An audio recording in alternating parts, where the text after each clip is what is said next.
the Boston Celtics, and the Los Angeles Lakers, the most classic all-time lineups against each other, and the two franchises who have the most championships.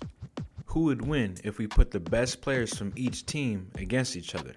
Now let's look at this matchup.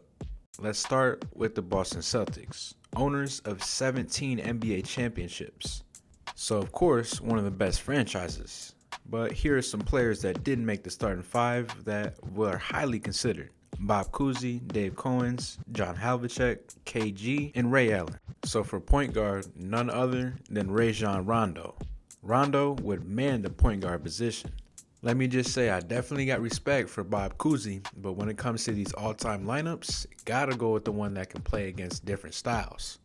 But Rondo is a four-time All-Star and was named to the All-NBA third team in 2012. He's considered one of the best facilitators in the game, averaging over 8 assists per game for his career. One of the smartest players to ever play on offense and on defense. His defense on the Celtics was definitely underrated and overlooked. And he was a catalyst in the Celtics championship run in 2008. Even though he was just a sophomore in the league, he was a major contributor to the championship team, alongside Celtics' strong team of KG, Ray Allen, and the truth, Paul Pierce. Oh wait, that leads us to the shooting guard on the all-time Celtics, Paul Pierce. Pierce would start at shooting guard because he was a 10-time All-Star and an MVP of the 2008 NBA Finals.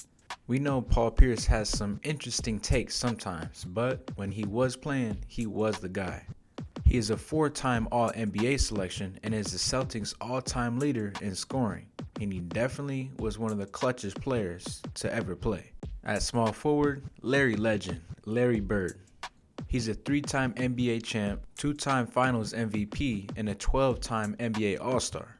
He was the league's MVP 3 times and definitely one of the best shooters to ever play the game. Bird was the master of the mid-range and was one of the most versatile players in NBA history. Definitely brought that trickery to the NBA. He had that cockiness and that ruthlessness that he needed. One time during the three-point shootout, he asked the crowd who's going to finish second. Now at power forward for the Celtics is Kevin Mchale. Mchale is a 7-time All-Star and a 3-time champion with Boston. He won 6th Man of the Year 2 times and was one of the most dominant low-post scorers during his prime. He had the moves, but he was also a dominant shot blocker and defender, and was anchoring the Celtics inside the shaded lane during their incredible run in the 80s with Bird. And at center, Bill Russell. I mean, come on. 12-time NBA All-Star, 11-time NBA champion, and a 5-time NBA MVP. He's definitely one of the best defenders the NBA has ever seen. And Russell was a monster on the glass, averaging over 20 rebounds per game in his career. He was that man in the Celtics dynasty in the 60s, and definitely one of the greatest players of all time. Now to the LA Lakers. They also won 17 championships.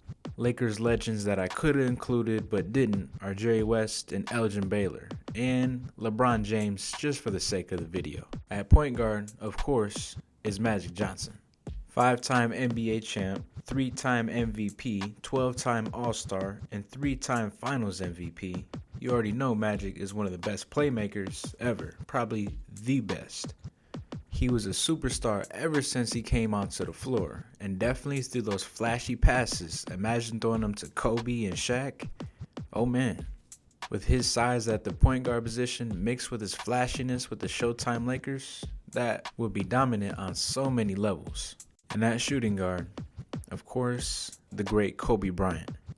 His killer instinct and competitive nature got him the 18 All-Stars, 5 NBA championships, 2-time Finals MVP, and 1-time regular season MVP.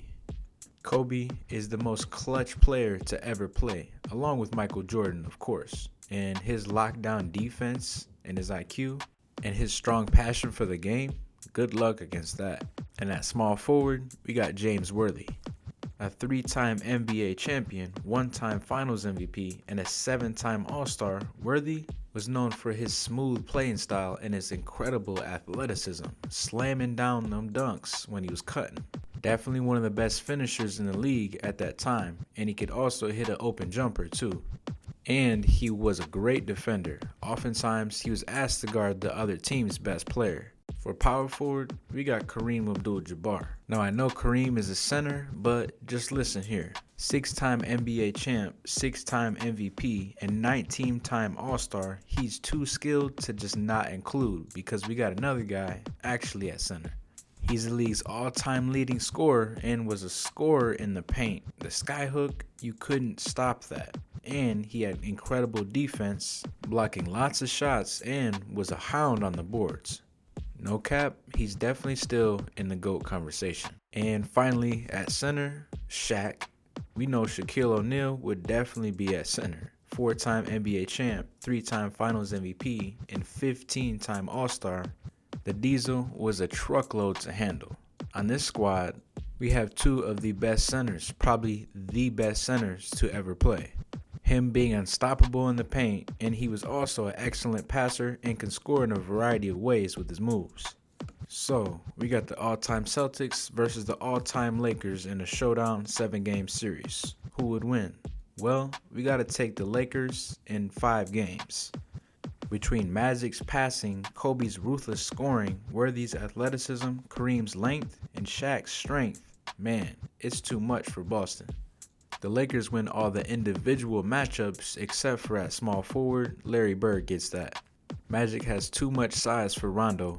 Kobe, of course, wins against Paul Pierce. Kareem, he's just a little bit more skilled than Kevin Mchale. And Shaq, he's too strong for Bill Russell. Even if you switch Mchale and Russell, it doesn't matter.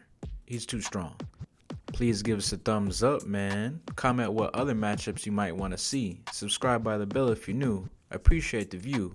And as always, thank you for watching.